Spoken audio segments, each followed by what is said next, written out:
Hello friends, आज हम इस वीडियो में पढ़ेंगे न्यूक्लियोफिलिक सब्स्टिट्यूशन रिएक्शन, जो हमारा एमएससी फर्स्ट सेमेस्टर का टॉपिक है। ये यूजुअली 2, 5, 10 मार्क्स में पूछा जाता है, या तो 2 मार्क्स में आएगा, शॉर्ट में आएगा तो सिंपल ये पूछ सकते हैं न्यूक्लियोफिलिक सब्स्टिट्यूशन रिएक्शन क्या है या SN1 मैकेनिज्म क्या है। 5 में ओवरऑल पूछ सकता हूँ, 10 में भी। तो सबसे पहले हम देखते हैं सब्स्टिट्यूशन क्या होता है, यानी रिप्लेसमेंट ऑफ एन एटम और group of atoms by any other atom और group of atoms is known as substitution reaction. यानी वो रिएक्शन जिनमें एक एटम दूसरे एटम के द्वारा रिप्लेस किया जा रहा है उन्हें हम सब्स्टिट्यूशन रिएक्शन बोल सकते हैं। या तो एटम हो सकता है या ग्रुप ऑफ एटम्स हो सकता है। Nucleophilic substitution reaction is a class of organic reaction where one nucleophile replace another। जैसे इसका नेम ही बता रहा है, न्यूक्लियोफिलिक सब्स्टिट्यूशन रिएक्शन। अब हमें पता चल गया सब्स्टिट्यूशन रिएक्शन क्या है, replacement of one atom by another. तो न्यूक्लियोफाइल जिसमें न्यूक्लियोफिलिक यानी जिसमें न्यूक्लियोफाइल का रिप्लेसमेंट हो रहा हो दूसरे न्यूक्लियोफाइल से, ठीक है। One nucleophile replace another. All nucleophile are Lewis base. जितने भी हमारे न्यूक्लियोफाइल्स होते हैं वो लुईस बेस होते हैं और वो unshared pairs of electron contain करते हैं। The group which takes electrons pair and displaced from the carbon. वो ग्रुप जो इलेक्ट्रॉन के पेयर अपनी तरफ लेता है और कार्बन को छोड़ देता है, कार्बन से अलग हो जाता है, उसे हम बोलते हैं लिविंग ग्रुप। और and the molecule on which substitution take place, यानी जिस मॉलिक्यूल पर सब्स्टिट्यूशन हो रहा है उसे हम बोलते हैं सबस्ट्रेट। फॉर एग्जांपल ये हमारे पास एक कंपाउंड है Rl, ठीक है, एक मॉलिक्यूल है, तो ये हमारा हो गया substrate.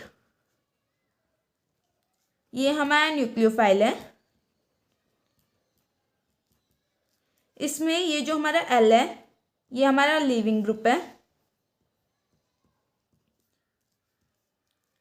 The living group leaves are a neutral molecule और anion। जो हमारा लिविंग ग्रुप होता है वो या तो न्यूट्रल मॉलिक्यूल हो सकता है या हमारा एक एनायन हो सकता है। The reactivity और strength of nucleophile is called nucleophilicity। मतलब कि जो भी हमारी किसी न्यूक्लियोफाइल की स्ट्रेंथ है या रिएक्टिविटी है वो उसकी न्यूक्लियोफिलिसिटी कहलाएगी। अब हम रिएक्शन लेते हैं Rl प्लस न्यूक्लियोफाइल। हमने न्यूक्लियोफाइल से रिएक्ट करवाया तो जो हमारा स्ट्रॉन्ग न्यूक्लियोफाइल होगा वो हमारे वीक न्यूक्लियोफाइल को रिप्लेस कर देगा।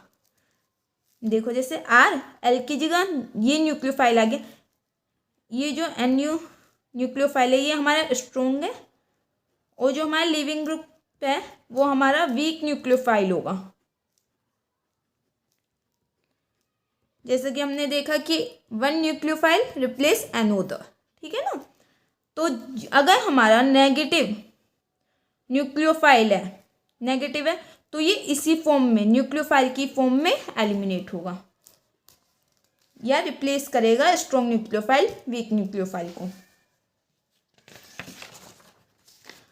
अ substitution reaction in which the solvent act as a nucleophile is called solvolysis reaction.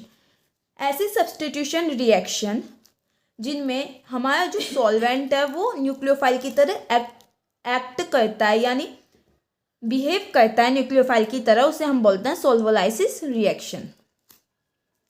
There are 2 types of mechanism SN1 and SN2। Nucleophilic substitution reaction में 2 टाइप के mechanism होते हैं, जिसे हम एक SN1 होता है, एक SN2।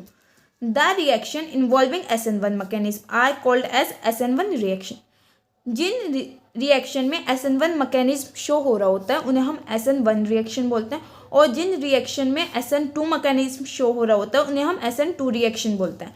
जो SN1 है वो डिनोट्स सब्स्टिट्यूशन न्यूक्लियोफिलिक यूनिमोलिकुलर। जो हमारा SN1 है वो डिनोट्स करता है, S means substitution, N means nucleophilic और 1 ये हमारे यूनिमोलिकुलर को रिप्रेजेंट कर रहा है।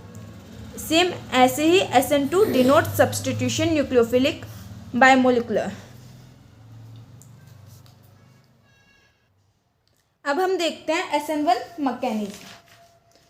Let us take an example of alkaline hydrolysis of tertiary. T का मतलब होता है tertiary butyl bromide to give T butyl alcohol. अब हम इसका स्ट्रक्चर ड्रॉ करते हैं।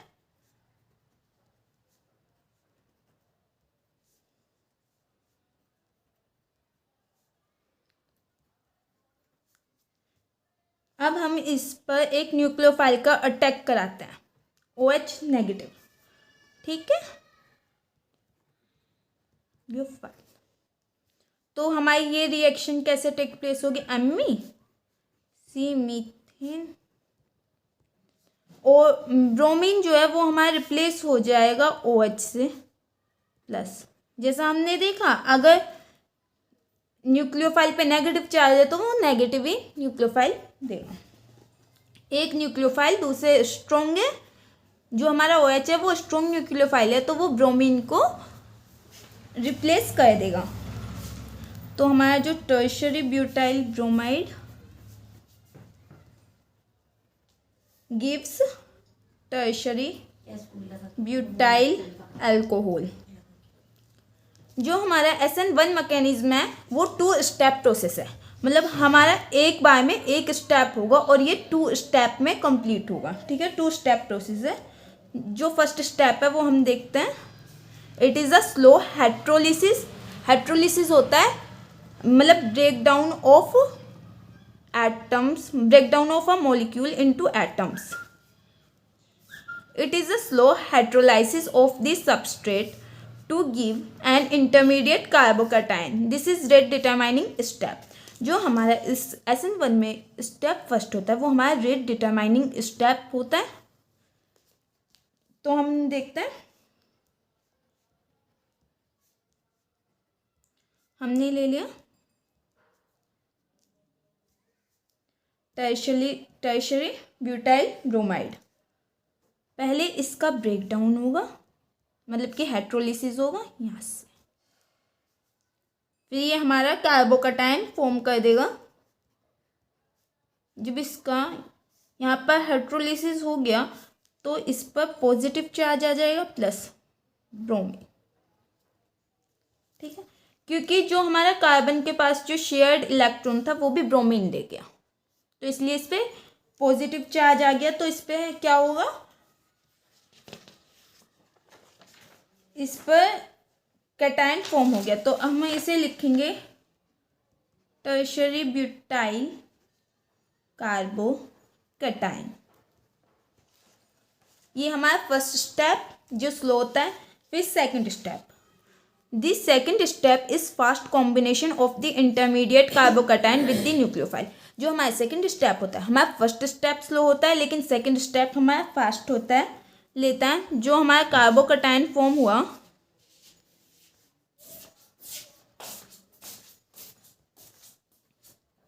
उस पर न्यूक्लियोफाइल अटैक करेगा, तो ये हमारा देगा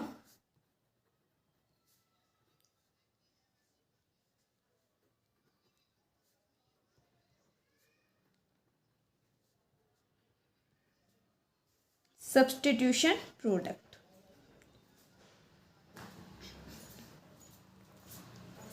यानी जो हमारा एक वीक न्यूक्लियोफाइल था वो स्ट्रॉन्ग न्यूक्लियोफाइल से रिप्लेस हो गया और ये दिया इसने सब्स्टिट्यूशन प्रोडक्ट। अब हम देखते हैं SN2 मैकेनिज्म।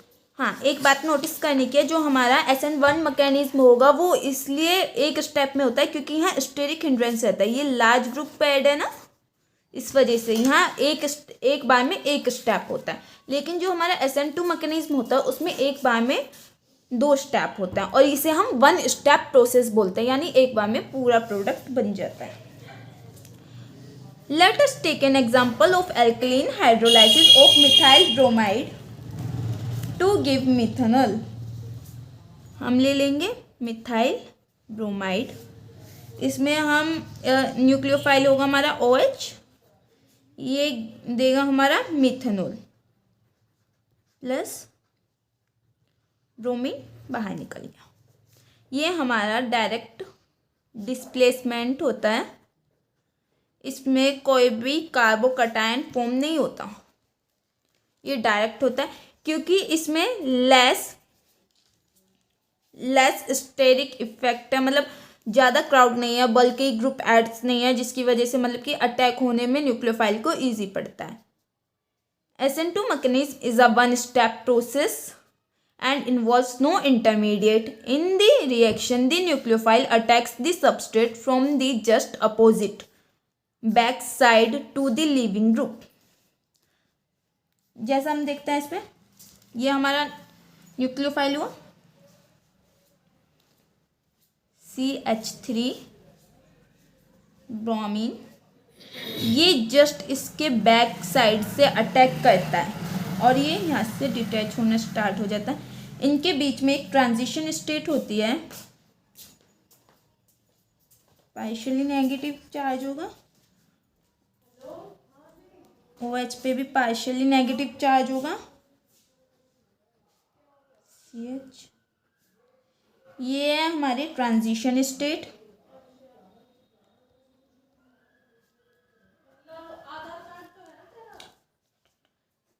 ये जो हमारी ट्रांजिशन स्टेट होता है, इसमें ना एक तरफ न्यूक्लियोफाइल अटैच हो रहा होता है, दूसरी तरफ डिटैच हो रहा होता है, मतलब एक तो ऐड हो रहा होता है, एक छूट रहा होता है। तो यहाँ पे दोनों का 50-50% कॉन्ट्रीब्यूशन होता है और ये देगा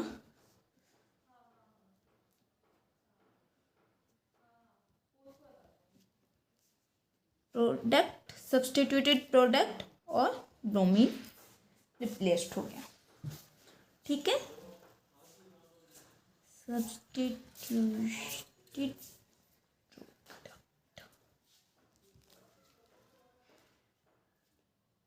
जो हमारा COH बॉन्ड है वो फॉर्म हो रहा होगा जब CBI के बीच का बॉन्ड ब्रेक हो रहा होगा एट द सेम टाइम, यानी मैंने बताया ना 50-50 contribution. In the transition state, the nucleophile and the leaving group are both 50% bonded to the carbon being attacked. The three non-reacting group and the central carbon atom are approximately coplanar. जो हमारे ये तीन group है ना, ये जो group, ये हमारे कोप्लेनर में रहते हैं। ट्रांजिशन स्टेट में the central carbon atom has gone from its initial sp3 hybridization to sp2 state with an approximately perpendicular p orbital. One lobe of this p orbital overlap with the nucleophile and other with the leaving group. ठीक है ना, मतलब कि देखो ये जो हमारा sp3 hybridised carbon से ये हमारा sp2 हाइब्रिडाइज्ड कार्बन हो जाता है ट्रांजिशन स्टेट में, और जो हमारी p ऑर्बिटल होती है, p लोब, ठीक है, तो इसके एक साइड तो हमारा OH पार्टिसिपेट कर रहा होगा, एक साइड Br डिटैच हो रहा होगा।